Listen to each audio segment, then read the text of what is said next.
Hi everyone. This is coming up to a very special time of the year for me, Easter. And it's a time of the year as a Catholic, and we're aware of the crucifixion, and we're aware of, in a sense, all that happened during that time. And it tears me apart because God brought me there. I was there. So I find it hard to talk about it. Because during that time, I feel physically the pain that Jesus felt. And this is the first time I'm ever speaking of it. I don't know what book I wrote some of it in, but I would have felt so it kind of terrifies me now, to be honest. It's getting closer. And how would I say, the angels would often say, Lorna, put it to the back of your mind. So I have been reminding them to keep it to the back of my human mind, because in one way I don't want to think about it. I don't want the thought to come forward. But God had other plans. I was to do this video. And I always go by God's plans.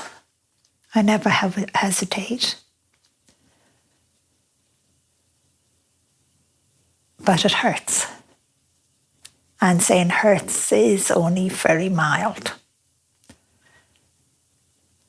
So to me, for everyone out there in the world, whether you're Catholic or Protestant or Hindu or, Muslim, it's Easter time, whether you celebrate it or not. But it's a time to reconnect again to God. It's a time again to reconnect to that love and become aware of all that suffering, of the flesh being torn, and become aware spiritually and ask the angels to help you, ask your guardian angel, ask God to help you, because the most saddest thing to me is in the world today, we are doing that same thing to other human beings, where there's war, where there's starvation. And we're all to blame. Each and every one of us are to blame. We're all guilty. And it's like saying to God, forgive me. At this time of the year, I had to be asking God to forgive me, to forgive mankind for what we continue to do as we did to Jesus, to God, because Jesus is God. And we do it every day. Every time you get angry or bitter with someone, or someone has said something to you, and you want to get back at them, you're doing the same. So you're allowing, instead of, again, what Jesus meant was being born again, that rebirth. And I know I can't go all into it. But maybe after Easter or during that time, we could allow ourselves to be reborn even a tiny little bit, to not cause hurt and pain to others, to go for peace and love. It's like, I know your angels, your guardian angel, to fight for those who cannot fight for themselves, to reach out to those who cannot help themselves. to strive towards peace and love. Because this Easter, there's only hatred in the world. There's so much hatred. It's like it's overpowering and stopping peace. And I always say, when children are caught up in war, starvation, and those that survive, it's like those that survive have been taken off the cross and laid on the ground and sat up and given water to drink. What are they going to say? You never helped us. You didn't stop this war. You didn't stop this pain, and you could have had. You just looked on. And I guess Easter time is God trying to remind us of so many things.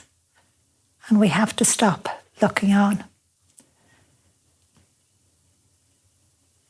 I would love to, what would I say? I often say to God, I give out to God all the time. And even at Easter, I give out to God. I just say, why didn't he make me a man, not a woman? Why did he make me dyslexic? And I know why.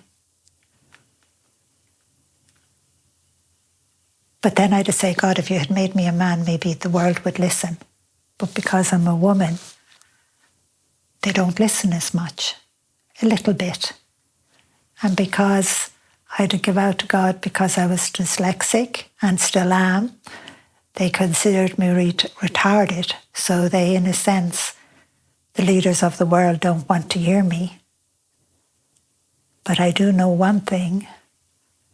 When we pray for the leaders of the world, we can soften their hearts.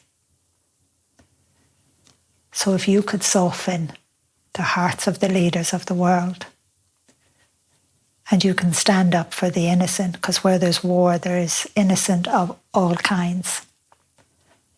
Where there's starvation, there's innocence. And I know I could keep on naming it.